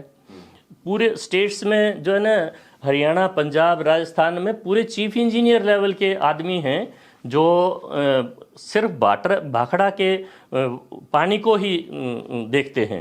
उनका काम सिर्फ भाखड़ा का पानी लेना देना, उनसे डील करना, उसके पानी को आगे पहुंचाना वो है। तो वो सारे सिंसियर ही होते हैं सभी और अपना अपना काम करते हैं, अच्छी ड्यूटी होती है। शर्मा जी, ਇੱਥੇ ਮੈਂ ਤੁਹਾਨੂੰ ਕੁਝ ਮਹੀਨੇ ਪਹਿਲਾਂ ਜੇ ਲੈ ਕੇ ਚੱਲਾਂ, ਬਹੁਤ ਰੌਲਾ ਆਪਾਂ ਦੇਖਿਆ ਵੀ ਜਦੋਂ ਪਾਣੀ ਇੰਨਾ ਨਹੀਂ ਸੀ ਜਿੰਨਾ ਕਿ ਹੁਣ ਆ ਗਿਆ ਡੈਮਸ ਦੇ ਵਿੱਚ। ਉਸ ਵਕਤ ਹਰਿਆਣਾ ਨੂੰ ਪਾਣੀ ਨੂੰ ਲੈ ਕੇ ਇੱਕ ਬੜਾ ਵਿਵਾਦ ਖੜਾ ਹੋਇਆ। BBMB ਦੇ ਜਿਹੜੇ ਹੈਡਵਰਕਸ ਨੇ, ਨੰਗਲ ਹੈਡਵਰਕ, ਉੱਥੇ ਤਾਲੇ ਲਾਤੇ ਗਏ, ਧਰਨੇ ਤੱਕ ਪੰਜਾਬ ਦੇ ਮਿਨਿਸਟਰਸ ਨੇ ਇਨਕਲੂਡਿੰਗ ਚੀਫ ਮਿਨਿਸਟਰ ਹੋਰਾਂ ਵੱਲੋਂ ਮਾਰੇ ਗਏ। ਉਹ ਜਿਹੜੀ ਸਟੈਂਡ ਆਫ ਹੋਇਆ ਆਪਸ ਦੇ ਵਿੱਚ, ਜਿਹੜੀ ਤਲਖੀ, ਮੈਂ ਪਹਿਲਾਂ ਵੀ ਅਕਸਰ ਆਪਣੀ ਗੱਲਾਂ ਬਾਤਾਂ ਦੇ ਵਿੱਚ ਸਵਾਲ ਕਈ ਹੋਰ ਲੋਕਾਂ ਨੂੰ ਪੁੱਛੇ ਨੇ ਕਿ ਉਹ ਜਿਹੜਾ ਸਟੈਂਡ ਆਫ ਮਿਸਟਰਸਟ ਰਿਹਾ, ਡਿਸਟਰਸਟ ਰਿਹਾ, ਟਰਸਟ ਡੈਫਿਸਿਟ, ਬੇਵਿਸ਼ਵਾਸੀ, ਅਵਿਸ਼ਵਾਸ ਕਹਿ ਲਈਏ, ਤੁਹਾਨੂੰ ਲੱਗਦਾ ਵੀ ਉਹਦੇ ਕਾਰਨ ਵੀ ਇਸ ਤਾਲਮੇਲ ਦਾ ਜਿਹੜਾ ਘਾਟਾ ਰਿਹਾ, ਜਿਸ ਕਾਰਨ ਪੰਜਾਬ ਦੇ ਲੋਕਾਂ ਨੂੰ ਸਫ਼ਰ ਇਸ ਵਾਰ करना ਪਿਆ? लेकिन साहब मेरे समझ में तो आया हुआ है, लेकिन मैं इस सवाल का जवाब नहीं दूंगा। मेरे लिए सभी आदरणीय हैं, सभी रेस्पेक्टेड हैं। लेकिन क्या वितकरा जैसे कह सकते हैं कि फेवरेटिज्म हो सकता है, होता है? पॉसिबल नहीं है ना, अगर कोई करना चाहे तो भी पॉसिबल नहीं है, क्योंकि सभी की तो जैसे टेक्निकल कमेटी की मीटिंग होती है उसमें सभी ऑफिसर्स होते हैं। अगर किसी ने ऐतराज़ करना होता है तो वो ऐतराज़ कर देता है और ऐतराज़ पीछे सामने आए भी हैं, ठीक है, तो वो मेरे ख्याल में इम्प्लीमेंट भी नहीं हो सके। जो कोई अगर उसमें कोई वेरिएशन थी तो। लेकिन मैं सिर्फ इतना ही कहना चाहूँगा कि एक मैं आपको थोड़ा सा अंदर की बात बताऊं। एक मेंबर इरिगेशन थे, पहले की बात है ये, जब मैं सर्विस में था तो मेरे बहुत क्लोज थे वो मेंबर इरिगेशन, हरियाणा के थे। और मैं अक्सर बैठ के चाय पी रहे थे हम। आप भी हरियाणा से? मैं भी हरियाणा से हूँ। और वो मेंबर साहब भी भिवानी से ही थे। तो उनका मेरे छोटे भाई बड़े भाई जैसे संबंध थे। तो वो इंस्ट्रक्शन दे रहे थे कि उस वक़्त 31 जुलाई के आसपास की बात है कि भाई जो है ना पानी को थोड़ा रिलीज कर दो। वो नंगल में किसी को इंस्ट्रक्शन दे रहे थे, शायद डायरेक्टर वाटर रेगुलेशन को। तो मैंने कहा सर ये पानी क्यों आप अभी से खाली करवा रहे हो? तो मैंने कहा इसको भर लो, पानी को रिटेन करो पानी के। मैं इसमें बड़ा टची रहा हूँ पानी के मामले में, पता नहीं क्यों मेरे को जो है ना। और मुझे भाखड़ा से भी प्यार है, डैम से बहुत प्यार है। तो क्योंकि इस जैसा कुछ भी नहीं है। यही एक ऐसा प्रोजेक्ट है जिसने बनने से पहले अपनी कॉस्ट पूरी कर ली थी, बनने से पहले। यानी कि 61 में इसका लेफ्ट बैंक पावर हाउस चल पड़ा था और 22 अक्टूबर 63 को ये डेडिकेट हुआ था। तो 2 साल में इसने अपनी इतनी बिजली बनाई, इतना इरिगेशन का पानी दिया। तो ये भाखड़ा मेन लाइन तो बहुत पहले स्टार्ट हो गई थी, कई साल पहले। तो ये अपनी कॉस्ट पूरी कर चुका था। तो अपनी एक नॉर्थ इंडिया की लाइफ लाइन है। तो मैंने कहा इसको भर लो। तो उन्होंने कहा क्यों शर्मा जी, जब गाइडलाइंस हैं कि ये नहीं बढ़ना। मैंने कहा फिर क्या होगा? तो मैंने कहा थोड़ा पानी ज़्यादा आ जाएगा। तो उनका जवाब था कि मुझे क्या तगमा मिलेगा? कल को कोई ऊंची नीची बात होगी तो मेरी जान के पीछे पड़ जाएंगे, मेरा जो हो जाएगा। तो ये एक मैंने देखा कि देखो मैं पब्लिक रिलेशन का आदमी हूँ और जो है ना आदमियों का जो वो दिमाग क्या है, वो सोच क्या है, वो थोड़ी सी समझ रखता हूँ। तो मैंने कहा देखो ये कितने डरे हुए हैं। कौन से साल की बात बता रहे होंगे आप? 88 के बाद होगा ना? 88 के बाद की जब लेवल की, अभी ये 2000 के आसपास की बात है।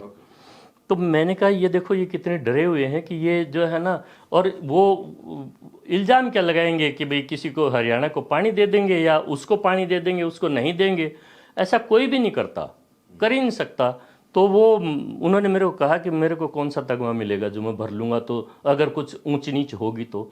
यानी कि जो इतनी सीनियर लेवल के आदमी अगर इतने स्ट्रेस में रहेंगे तो काम क्या करेंगे? वो क्या काम करेंगे? मैं किसी को ब्लेम नहीं कर रहा हूं, लेकिन वो उनको फ्री हैंड जरूरी है। एक नो मिस्टेक सिंड्रोम जिसਨੂੰ ਕਿਹਾ ਜਾਂਦਾ ਹੈ कि गलती ना हो जाए, कोई गलती ना कर बैठिए, कोई डिसीजन ना ऐसा लै बैठिए जिस कारण कि खुद के उत्ते इल्जाम आए, तौमतां लगन। सो ਇਹ ਇੱਕ ਟਿਪੀਕਲ ਬਿਊਰੋਕਰੈਟਿਕ ਮਾਈਂਡਸੈਟ ਹੀ ਹੈ ਨਾ ਕਿ ਆਪਾਂ ਗਲਤੀ ਨਾ ਕਰਨ ਦੇ ਡਰ ਤੋਂ ਜਿਹੜੇ ਲੋੜੀਂਦੇ ਫੈਸਲੇ ਲੈਣੇ ਹੁੰਦੇ ਨੇ।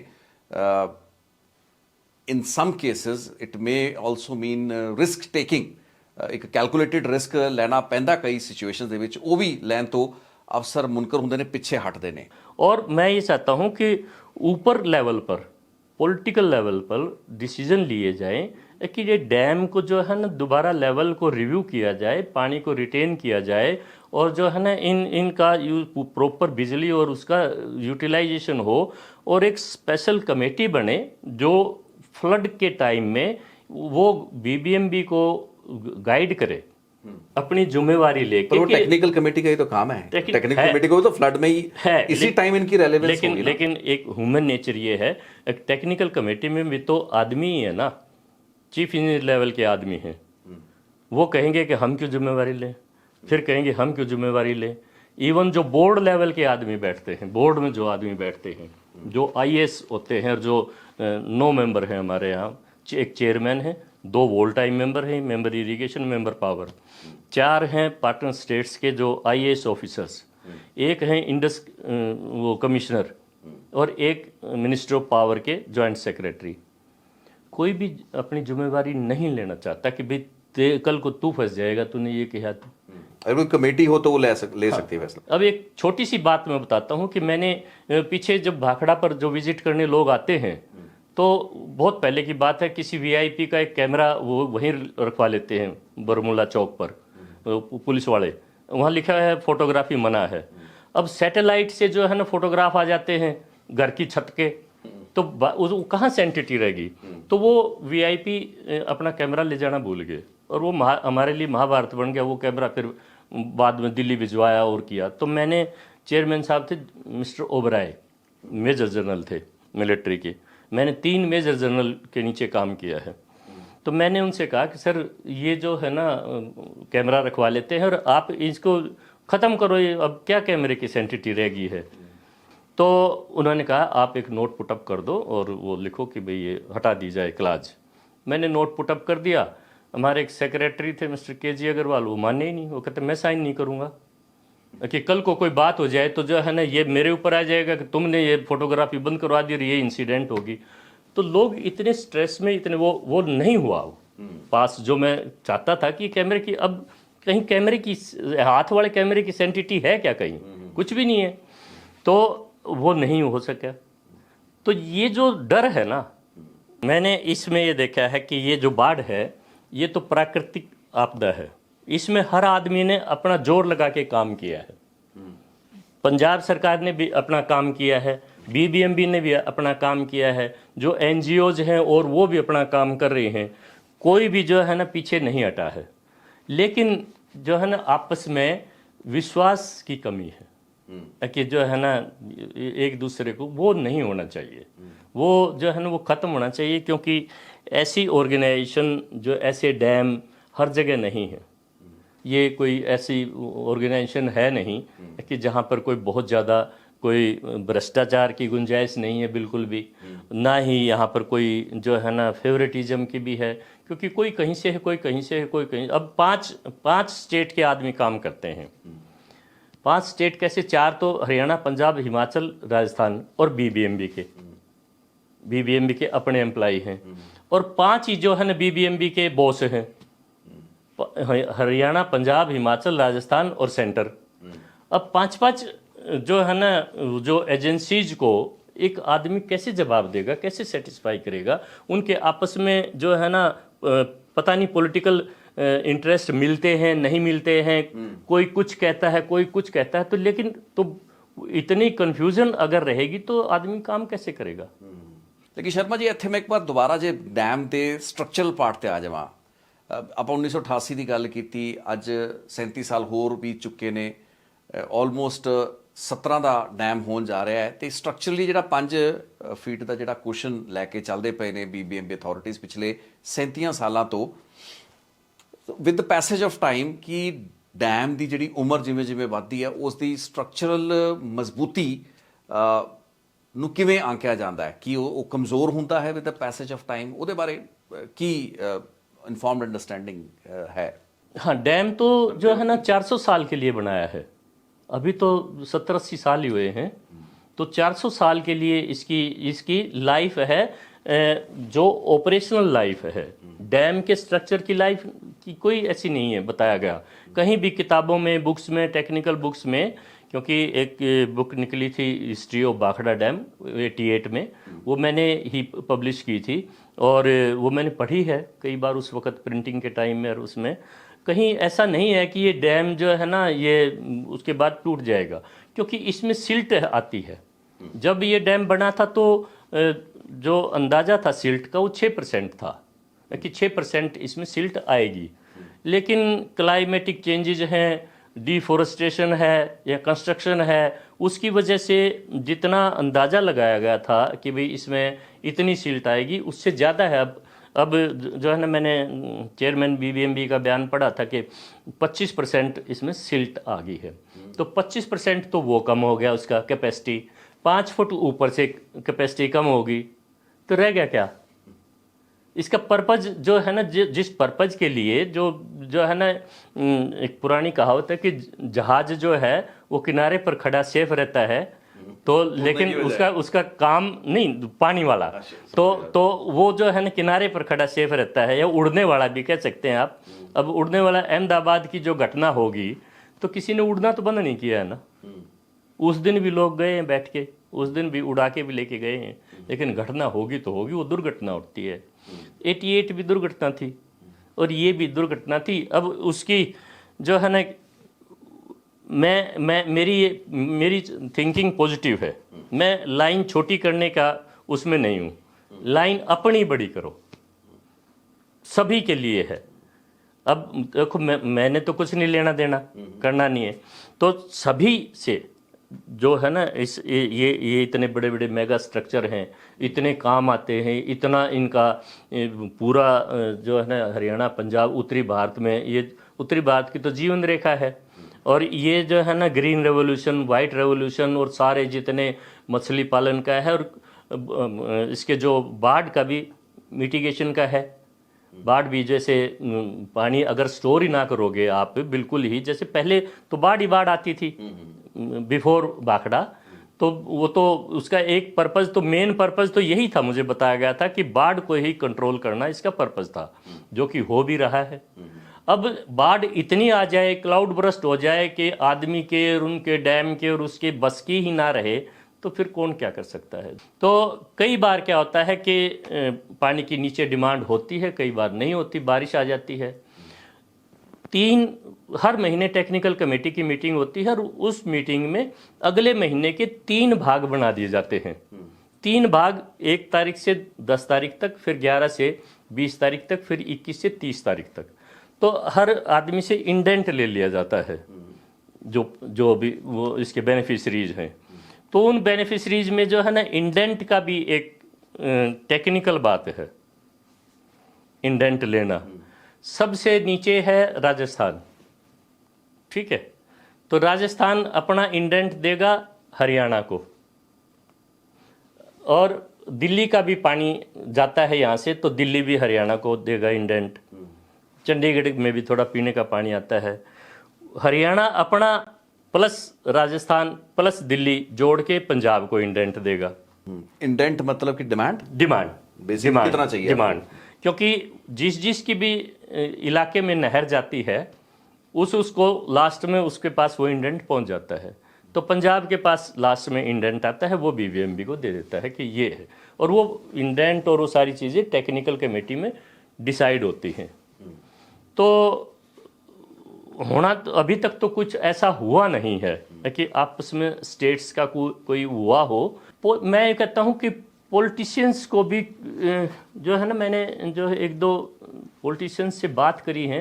अच्छा, आप तो इस डैम के बारे में किसी को कुछ मालूम ही नहीं है। मैं आपको एक फैक्ट बताऊं कि हरियाणा में मैं चला गया जींद में, तो मेरे मामा जी के बेटे की शादी थी। वो मामा जी का जो बड़ा बेटा था वो एसडीओ था। तो जब उनको पता लगा, वहाँ उनके वो आए हुए थे एसडीओ एक्शन, तो उन्होंने पूछा आप कहाँ काम करते हो? मैंने कहा मैं बीबीएमबी में। तो उन्होंने कहा अच्छा आप तो पंजाब में काम करते हो। मैंने कहा मैं पंजाब में नहीं करता, मैं बीबीएमबी में काम करता हूँ। वो माने ही नहीं, कहता वो बीबीएम तो पंजाब का है। यानी कि इंजीनियर्स, हरियाणा के इंजीनियर्स वो मानने के लिए तैयार नहीं हुए कि मैं जो है ना बीबीएमबी तो पंजाब की है। ਇੱਥੇ ਮੈਨੂੰ ਲੱਗਦਾ ਕਿ ਜਿਹੜਾ ਇੱਕ ਟਰਸਟ ਡੈਫਿਸਿਟ ਜਿਸ ਦੀ ਆਪਾਂ ਪਹਿਲਾਂ ਵੀ ਸ਼ਾਇਦ ਜ਼ਿਕਰ ਕੀਤਾ, ਉਹ ਇੱਕ ਬੜਾ ਵੱਡਾ ਫੈਕਟਰ ਸੀ, ਕਿਉਂਕਿ ਮਿਊਚੁਅਲ ਟਰਸਟ ਨਾ ਹੋ ਪਾਣ ਕਾਰਨ ਹੀ ਫੈਸਲੇ ਨਾ ਲਏ ਜਾ ਸਕੇ ਤੇ ਐਡੀ ਵੱਡੀ ਜਿਹੜੀ ਤਬਾਹੀ ਤੇ ਬਰਬਾਦੀ ਆਪਾਂ ਨੂੰ ਵੇਖਣ ਨੂੰ ਮਿਲਦੀ ਪਈ ਹੈ, ਵਿਚ ਇਜ਼ ਰੀਅਲੀ ਅਨਫੋਰਚੂਨੇਟ। ਮੈਂ ਇੱਕ ਮਿਸਾਲ ਦੇ ਤੌਰ ਤੇ ਇੱਕ ਹਾਈਪੋਥੈਸਿਸ ਦਵਾਂ ਕਿ ਜੇ ਤੁਸੀਂ ਸਟੇਟ ਨੂੰ ਰਿਪਰੈਜ਼ੈਂਟ ਕਰ ਰਹੇ ਹੋ, ਪੰਜਾਬ ਦਾ, ਮੈਂ ਵਾਟਰ ਰਿਸੋਰਸਸ ਦਾ ਜਾਂ ਕੋਈ ਵੀ ਸੰਬੰਧਿਤ ਮਹਿਕਮੇ ਦਾ ਸੈਕਟਰੀ ਹੈ, ਮੈਂ ਡੈਮ ਅਥਾਰਟੀਜ਼ ਦੇ ਨਾਲ ਜਾਂ ਉਹਨਾਂ ਦੇ ਕੋਲ ਜਿਹੜੇ ਵੀ ਸਾਡੇ ਨੁਮਾਇੰਦੇ ਜਾਂਦੇ ਨੇ, ਉਹਨਾਂ ਨੂੰ ਕਹਿ ਸਕਦਾ ਕਿ ਤੁਸੀਂ ਪਾਣੀ ਨੂੰ ਹੋਰ ਹੋਲਡ ਕਰੋ। ਲੇਕਿਨ ਜੇ ਟਰਸਟ ਦਾ ਮਾਹੌਲ ਨਹੀਂ, ਇੱਕ ਦੂਸਰੇ ਤੇ ਭਰੋਸਾ ਹੀ ਨਹੀਂ ਹੈ, ਤਾਂ ਉਹਨਾਂ ਹਾਲਾਤਾਂ ਵਿੱਚ ਇਸ ਤਰੀਕੇ ਦੀ ਗੱਲਬਾਤ ਨੂੰ ਰੈਸੀਪ੍ਰੋਕੇਟ ਕੌਣ ਕਿਵੇਂ ਕਰੇਗਾ? ਸੋ ਇਸ ਤਰੀਕੇ ਦਾ ਜਦੋਂ ਮਾਹੌਲ ਹੋਵੇ, ਉਹਦੇ ਵਿੱਚ ਐਬਿਲਿਟੀ ਕਿ ਵੀ ਤੁਸੀਂ ਕਿਸੇ ਨੂੰ ਕਹਿ ਕੇ ਜਾਂ ਪਾਣੀ ਦੀ ਜਿਹੜੀ ਰੈਗੂਲੇਸ਼ਨ ਹੈ ਉਸ ਦੀ, ਜਿਸ ਨੂੰ ਤੁਸੀਂ ਆਪਣੀ ਭਾਸ਼ਾ ਸ਼ਾਇਦ ਮੋਡਰੇਸ਼ਨ ਕਹਿੰਦੇ ਹੋ ਕਿ ਵਾਟਰ ਨੂੰ ਮੋਡਰੇਟ ਕੀਤਾ ਜਾਏ ਫਿਰ ਉਸ ਤੋਂ ਰਿਲੀਜ਼ ਕੀਤਾ ਜਾਏ, ਉਸ ਮੋਡਰੇਸ਼ਨ ਦੀ ਜਿਹੜੀ ਲਿਮਿਟ ਨੂੰ ਥੋੜ੍ਹਾ ਬਹੁਤ ਜਜ਼ਬ ਕਰਨ ਦਾ ਜਿਹੜਾ ਇੱਕ ਉਪਰਾਲਾ ਹੋਣਾ ਚਾਹੀਦਾ ਸੀਗਾ ਆਪਸੀ ਅਧਿਕਾਰੀਆਂ ਦੇ ਤਾਲਮੇਲ ਤੇ ਸਹਿਮਤੀ ਦੇ ਨਾਲ, आई बिलीव वो भी शायद नहीं हो पाए, जिस कारण फाइनली ये बर्बादी हुई। यस, जब अगर आप कोई बिजनेस स्टार्ट करते हैं, ये बिजनेस ही है। लेकिन फाइनली जो देखा जाए तो ਜਿਹੜਾ टोटल डिजास्टर मैनेजमेंट है, सारा डिजास्टर मैनेजमेंट ਤਾਂ ਰਿਸਕ ਟੇਕਿੰਗ ਐਬਿਲਿਟੀ ਉੱਤੇ ਹੀ ਨਿਰਭਰ ਕਰਦਾ। ਹੁਣ ਅੱਜ ਆਪਾਂ ਵੇਖੀਏ ਵੀ ਜਿਹੜੇ ਲੋਕ ਹੜ੍ਹਾਂ ਦੇ ਵਿੱਚ ਜਾ ਕੇ ਲੋਕਾਂ ਨੂੰ ਰਸਦ ਪਹੁੰਚਾ ਰਹੇ ਨੇ, ਕਿਸ਼ਤੀਆਂ ਦੇ ਵਿੱਚ ਜਾ ਰਹੇ ਨੇ, ਮੁੰਡੇ ਨੌਜਵਾਨ ਟਰੈਕਟਰਾਂ, ਕੋਈ ਟਰੈਕਟਰ ਪਲਟ ਜਾਂਦੇ ਨੇ, ਉਹ ਤੇ ਕਿੱਡਾ ਵੱਡਾ ਰਿਸਕ ਲੈ ਰਹੇ ਨੇ। ਹੁਣ ਰਿਸਕ ਤਾਂ ਉਹ ਵੀ ਲੋਕ ਲੈ ਰਹੇ ਨੇ, ਜਦੋਂ ਅਸੀਂ ਬਾੜ ਜਾਂ ਆਪਦਾ ਪ੍ਰਬੰਧਨ ਕਰਨਾ, ਉਹਦੇ ਵਿੱਚ ਲੋਕਾਂ ਤੱਕ ਰਿਲੀਫ ਪਹੁੰਚਾਉਣੀ ਹੈ, ਉਹ ਆਪਣੇ ਆਪ 'ਚ ਰਿਸਕ ਹੈ। ਸੋ ਇੱਥੇ ਕੈਲਕੂਲੇਸ਼ਨ ਇਹ ਹੋਣੀ ਚਾਹੀਦੀ ਹੈ ਕਿ ਪਹਿਲਾਂ ਕੀ ਕੈਲਕੂਲੇਟਿਡ ਰਿਸਕ ਅਧਿਕਾਰੀ ਆਪਣੇ ਲੈਵਲ ਤੇ ਲੈ ਸਕਦੇ ਨੇ, ਉਹਨਾਂ ਨੂੰ ਲੈਣ ਦੀ ਕੋਸ਼ਿਸ਼ करनी चाहिए है या नहीं? और पंजाब के साथ ये त्रासदी रही है इतने सालों से। कि जो है ना बाढ़ आ जाती है। अब पंजाब के पास जो बाढ़ आती है वो पहले तो हिमाचल में आ लेती है, वहाँ भी तबाही है, उत्तराखंड में भी तबाही है। अब वो किसका नाम ले? तो ये नेचुरल कैलेमिटीज है, इसको शांति से धैर्य से सुलझा लेना चाहिए कि भाई आ गई है आपदा, आओ मिलकर इसको सुलझा लेते हैं और कुछ ट्रस्ट करें। कुछ ट्रस्ट करके अब पंजाब के जो ऑफिसर बैठे हैं तो वही तो लेंगे डिसीजन, वही तो ले रहे हैं भाई। पंजाब के डिसीजन लेंगे, हरियाणा वाले भी कहेगा ठीक है जी ऐसे कर लो, राजस्थान का भी कहेगा ठीक है ऐसे कर लो। कौन ये कहेगा कि जो है ना डैम को तोड़ दो या वो कर दो, भरो या खाली कर दो या सूखा रख दो? वो तो सबकी राय बन जाती है कि यही बेस्ट हित में यही है और हमारी स्किन सेफ रहेगी। हमारी स्किन, क्योंकि वो भी उनको जरूरी लगता है। अगर मान लो कोई जिसके अंदर, जिस भी किसी आदमी के अंदर दम है और वो कहे कि भाई इसको भरो यार, इसको भरो, देखी जाएगी, ऐसा थोड़ा है कि भगवान हर वक्त हमारे साथ थोड़े अन्याय करेंगे, तो भर लो, इसको काम आएगा पानी, आगे अगले उसमें जो है ना कैरी फॉरवर्ड हो जाएगा। हो सकता है अगला साल बिल्कुल सूखा चला जाए तो पीने का भी पानी नहीं रहेगा। तो ये मेरे पास डाटा है कि ये जो है ना कई साल तो बिल्कुल सूखे गए हैं, 1600 लेवल पहुंचा है भाखड़ा का, नीचे चला गया 1600। तो ये जो चीज़ें हैं ना ये देखनी चाहिए, इसको जो है ना सीरियसली ले। और वो ये नहीं ले सकते, ये जो अभी प्रेजेंट जो सिस्टम है ना, इसमें बड़े आदमी, मतलब कम से कम सीएम लेवल के आदमी बैठ के ये कहें कि भाई देखो इसमें इसको रिव्यू करवा लो, किसी हाई पावर कमेटी से करवा लो, किसी और करवा लो, स्टडी करवा लो। हालांकि ये सारे काम स्टडीज होके ही हुए हैं। अब तो जो है ना, अब तो एक तो वैसे ही कैपेसिटी कम होगी डैम की सिल्ट के कारण, और दूसरी जो है ना उसका लेवल कम है, तो वर्केबल जो पानी है हमारे पास वो बहुत कम रह गया, जिससे कम बिजली बनेगी। तो इसका पर्पज जो है ना वो थोड़ा सा इतना वो नहीं रहा जितना कि होना चाहिए। ਇੱਥੇ ਆਪਾਂ ਦੁਬਾਰਾ ਜੇ 1988 ਤੇ ਆਣਾ ਚਾਹੀਏ ਤੇ ਮੈਂ ਚਾਹਾਂਗਾ ਕਿ ਤੁਸੀਂ ਥੋੜਾ ਜਿਹਾ ਹੋਰ ਸ਼ੇਅਰ ਕਰੋ ਉਸ ਵਕਤ ਚਰਚਾਵਾਂ ਕੀ ਚੱਲ ਰਹੀਆਂ ਸਨ, ਕਿਉਂਕਿ ਇੱਕ ਬੜਾ ਵੱਡਾ ਟਰਨਿੰਗ ਪੁਆਇੰਟ ਰਿਹਾ ਬੀਬੀਐਮਬੀ ਦੇ ਨਜ਼ਰੀਏ ਤੋਂ। ਚੇਅਰਮੈਨ ਦਾ ਕਤਲ ਕਰਤਾ ਜਾਣਾ, ਸਿਲਵਰ ਜੁਬਲੀ ਡੈਮ ਦੀ ਉਸ ਨੂੰ ਮਨਾਏ ਜਾਂਦੇ ਪ੍ਰਬੰਧ ਚੱਲਦੇ ਪਏ ਸੀ, ਤੁਸੀਂ ਜਿਵੇਂ ਦੱਸਿਆ ਰਾਜੀਵ ਗਾਂਧੀ ਨੇ ਆਣਾ ਸੀ, ਹੜ੍ਹਾਂ ਦੀ ਮਾਰ ਪੰਜਾਬ ਝੱਲਦਾ ਪਿਆ ਸੀ। ਉਸ ਵਕਤ ਮਾਹੌਲ ਕੀ ਸੀ? ਮਤਲਬ ਇਹ ਇੱਕ ਅਜਿਹਾ ਸਾਲ ਸੀ ਜਿਸ ਨੇ ਬੀਬੀਐਮਬੀ ਦੇ ਅਧਿਕਾਰੀਆਂ ਜਾਂ ਬੀਬੀਐਮਬੀ ਦੀ ਸੋਚ ਦਾ ਨਜ਼ਰੀਆ ਬਦਲਤਾ, ਤੇ ਅੱਜ ਹਾਲਾਤ ਇਹ ਨੇ ਕਿ ਉਹ ਉਸ ਟਰਨਿੰਗ ਪੁਆਇੰਟ ਤੋਂ ਬਾਅਦ ਆਪਣਾ ਜਿਹੜਾ ਥ੍ਰੈਸ਼ਹੋਲਡ ਲੈਵਲ ਹੈ ਜਿਸ ਨੂੰ ਉਹਨਾਂ ਨੇ ਹੇਠਾਂ ਲਗਾਏ ਉਸ ਤੋਂ ਉੱਪਰ ਨਹੀਂ ਪਾਇਆ, ਅੱਜ ਤੱਕ ਉਸ ਲੈਵਲ ਨੂੰ ਉੱਤੇ ਨਹੀਂ ਚੁੱਕ ਪਾਏ, ਜੋ ਕਿ ਸ਼ਾਇਦ ਇਹਨਾਂ ਪੰਜਾਬ ਦੇ ਹੜ੍ਹਾਂ ਦੇ ਵਿੱਚ ਬੜਾ ਮਹੱਤਵਪੂਰਨ ਹੋ ਸਕਦਾ ਸੀ ਜੇ ਉਸ ਤਰੀਕੇ ਦੀ ਰਿਸਕ ਟੇਕਿੰਗ ਐਬਿਲਿਟੀ ਅਧਿਕਾਰੀਆਂ 'ਚ ਹੁੰਦੀ। हाँ, वो बीबीएमबी के लिए नहीं, पूरे नॉर्थ इंडिया के लिए ही वो एक दुर्भाग्यपूर्ण घटना थी। सुबह जब ऑफिस से एक्चुअल में 9:15 बजे 9:15 पर चेयरमैन साहब से मेरी मीटिंग थी। उन्होंने, क्योंकि मेरी डेली चेयरमैन थे major general B N Kumar, major general retired B N Kumar. तो सारा जो है ना वो सिल्वर जुबली की जो तैयारियां वगैरह चल रही थी उसमें उन्होंने, मेरे को मैसेज मिला था कि 9:15 बजे चेयरमैन साहब के साथ आपकी मीटिंग है। तो वो 9 बजे के करीब घर से निकले थे और वहीं उनका असैसिनेशन हो गया। तो 35 सेक्टर चंडीगढ़ में, 35 सेक्टर चंडीगढ़ में। तो वो जो है ना उसके रीजन्स अलग अलग थे उसके जो है ना। लेकिन उस वक्त जो खबरें आ रही थी, क्योंकि आप पब्लिक रिलेशन लोक संपर्क से थे, माहौल इस चीज की था किसी को कि यहाँ तक नौबत आएगी? लाइक वो उस वक्त क्या माहौल था? नहीं, ऐसा नहीं था। उनके पास तो सिक्योरिटी भी नहीं होती थी उन दिनों, उनके पास कोई सिक्योरिटी नहीं थी। हालांकि वो इन सर्विस मेजर जनरल थे, इन सर्विस। अच्छा, इन सर्विस थे वो। तो वो जो है ना, वो तो उस वक्त का जो दौर था टेररिज्म का, तो वो उसमें मेरे ख्याल में वो अलग बात थी। वो इससे जो है ना जुड़ा हुआ मसला नहीं था। लेकिन उसको बाद में इंटरप्रेट तो वैसे किया गया। हाँ, इंटरप्रेट इसलिए तो बताया वैसे गया, उसका किया। कारण ये बताया गया। हाँ, हाँ। और था भी कारण, बाढ़ तो आई थी 22, 23, 24 सितंबर को, और उनका असैसिनेशन हुआ था 7 नवंबर को, 2-2.5 महीने बाद। ठीक है, इसके बीच में पेपरों में ब्लेम गेम काफ़ी चल गया था क्या चल रहा था, मैं वो जानना चाह रहा हूँ। ये कहा जा रहा था कि जो है ना ये जो जनरल बीएन कुमार ने करवाया है, ये जनरल बीएन कुमार से ये करवाया गया है, सेंटर ने कुमार से ये काम करवाया है, डैम से पानी छुड़वाया है। जबकि डैम से पानी तो छोड़ना ही था, क्योंकि पानी को और रिटेन कर नहीं सकते थे, जो ऊपर से पानी आ रहा था उसको कहाँ रोकते। 87.85 87.55 था। हाँ 87.55 था, हाईएस्ट था तो हाँ जी हाईएस्ट था, अभी तक का हाईएस्ट है। पीछे से भी पीछे 87 रहा है, लेकिन 55 नहीं रहा है, 0.55 नहीं रहा है। 1687.3675 में था, उससे 13 साल पहले। ठीक है, तो ऐसे तो वो लेवल तो बहुत ऊपर रहे हैं, लेकिन वो बाढ़ नहीं आई थी ना, क्लाउड बर्स्ट नहीं हुआ था उस वक्त। तो क्लाउड बर्स्ट रिजर्वायर में क्लाउड बर्स्ट हो गए। तो कुमार साहब की का जो असैसिनेशन था, वो उसमें जो पत्रकारों से ही मेरे उस वक्त जो दोस्त थे, उन्होंने बताया था कि जो है ना ये सॉफ्ट टारगेट थे जनरल कुमार, और एक उसमें बड़े फिगर में आते थे, और कुछ वो भी हो गया था कि जो है ना आपस में पॉलिटिकल जो वो बातें चल रही थी जो, तो उस वजह से वो लाइमलाइट में आ गए। अदरवाइज तो बीबीएमबी को कोई जानता ही नहीं था। कुमार साहब की असैसिनेशन से पहले बीबीएमबी को कोई नहीं जानता था, और अभी भी बहुत कम लोग जानते हैं। अभी भी जब बाढ़ आती है या पानी की कमी होती है तभी एसवाईएल का विषय होता है, तब बीबीएमबी की चर्चा होती है।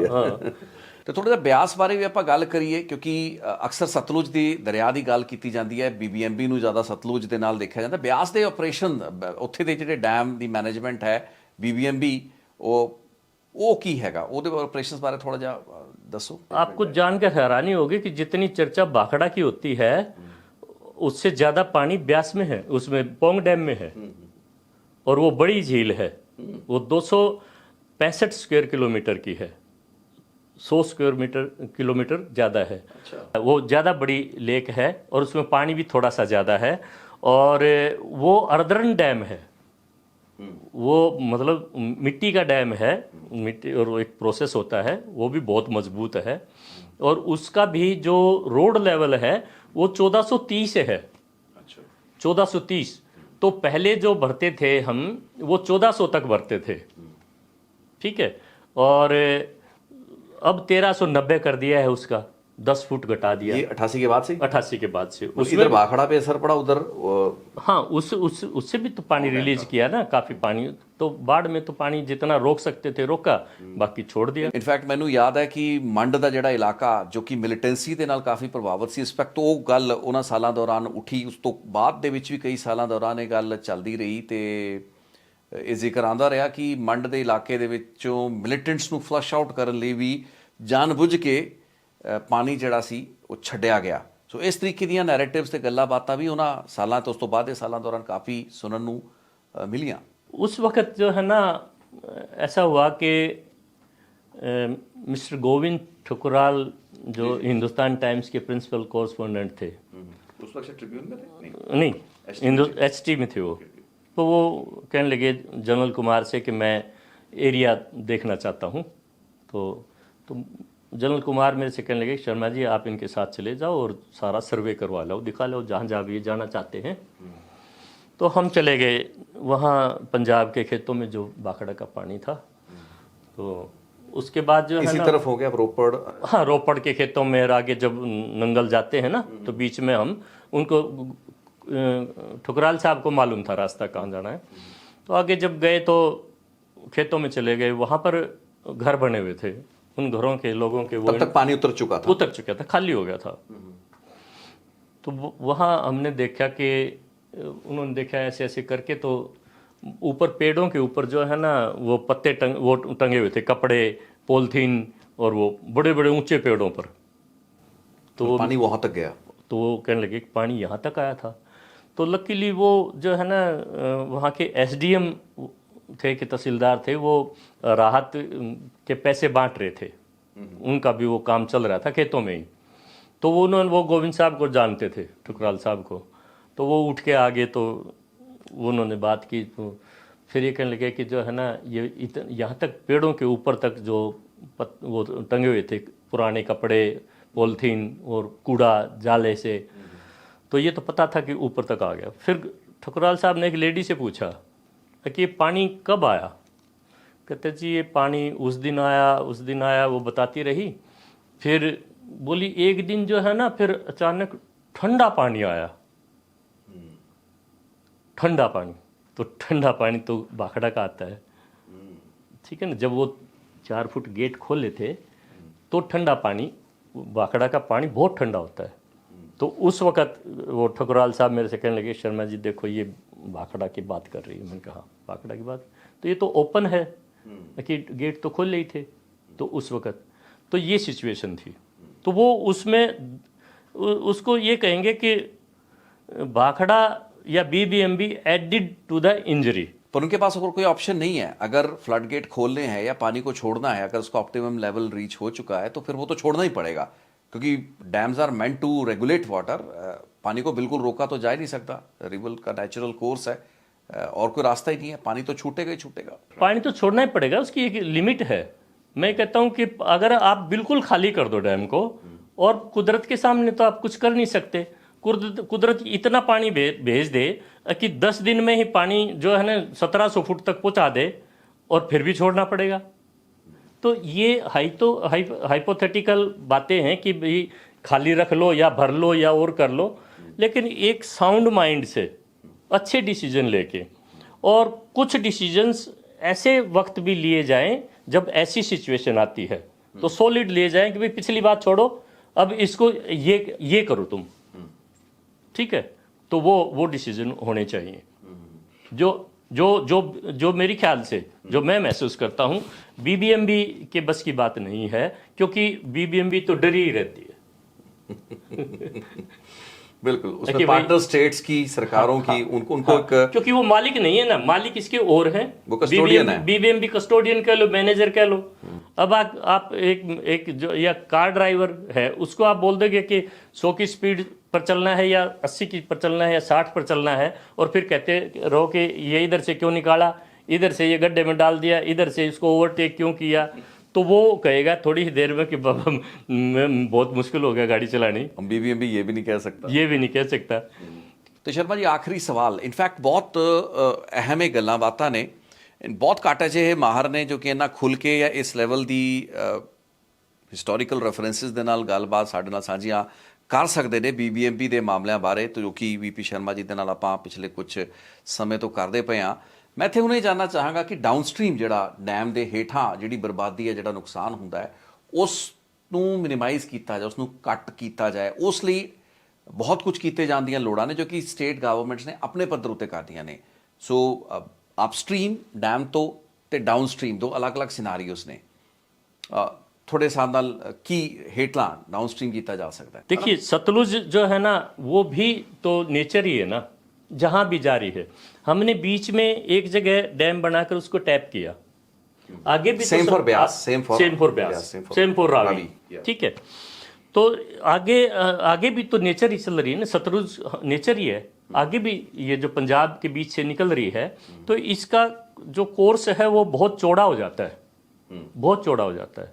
ਹੁਣ आप देखो ना कि ਜਦੋਂ ਪਾਰਸ਼ੂ ਨਦੀ ਦਾ ਇਹ ਵਿਸ਼ਾ ਖੜਾ ਹੈ ਸੀ, ਅੱਜ ਤੋਂ ਮੈਨੂੰ ਲੱਗਦਾ 12-14 ਸਾਲ ਪਹਿਲਾਂ ਦੀ ਗੱਲ ਹੈ, ਪਾਰਸ਼ੂ ਨਦੀ ਦੇ ਵਿੱਚ ਪਾਣੀ ਅਚਾਨਕ ਚੀਨ ਨੇ ਛੱਡਤਾ ਸੀਗਾ ਤੇ ਰਾਮਪੁਰ ਸ਼ਹਿਰ, ਅਸੀਂ ਵੀ ਉਸ ਸਮੇਂ ਉੱਥੋਂ ਜਾ ਕੇ ਕਵਰੇਜ ਕੀਤੀ। ਬਹੁਤ ਸੰਕਰਾ ਜਿਹੜਾ ਰਿਵਰ ਬੈਡ ਹੈ, ਲੇਕਿਨ ਫਾਈਨਲੀ ਜਦੋਂ ਭਾਖੜਾ ਡੈਮ ਜਾਂ ਗੋਬਿੰਦ ਸਾਗਰ ਜਿਹੜੀ ਲੇਕ ਹੈ, ਰਿਜ਼ਰਵਾਇਰ ਹੈ ਜਿਹੜਾ, ਜਦੋਂ ਉਸ ਦੇ ਵਿੱਚ ਪਾਰਸ਼ੂ ਨਦੀ ਨੇ ਪਹੁੰਚਣਾ ਸੀ ਤਾਂ ਉਹ ਦੱਸਿਆ ਜਾਂਦਾ ਸੀ ਕਿ ਇੱਕ ਰਿਪਲ ਦੀ ਤਰ੍ਹਾਂ ਆ ਕੇ ਉਹਦੇ ਵਿੱਚ ਪਤਾ ਹੀ ਨਹੀਂ ਲੱਗਾ ਕਿ ਕਦੋਂ ਪਾਰਸ਼ੂ ਨਦੀ पाखड़ा या गोविंद सागर लेक दे विच आ जाती है। वही बताता हूँ आपको।